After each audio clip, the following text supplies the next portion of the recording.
Kalau you all nak return duit macam ni tak apa. Jangan return.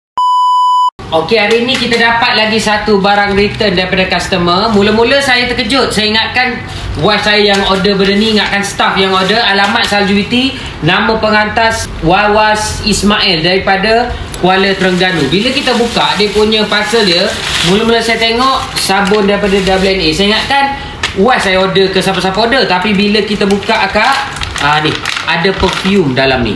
Ramai sebenarnya, bukan ni saja. Meh, kita tengok ni barang-barang return daripada customer. Ada yang paling jahat akak, dia bagi air kosong. Ini spray ni warna merah biasa ni, yang famous tu, tapi dia bagi air kosong. Dan ada yang ni macam-macam ada akak. Macam-macam, ada yang bagi Kubremi punya. Ni semua barang-barang return macam-macam return. Sardin pun ada. Dan yang ni pula kita tengok. Yang ni. Kalau you all nak return duit macam ni tak apa. Jangan return benda lain. Ni sekadar konten lah. Tapi kalau untuk lain ni, memang betul semua barang return ni saya tak tahu benda apa. Semua sampah. Dia bagi semua sampah dalam ni.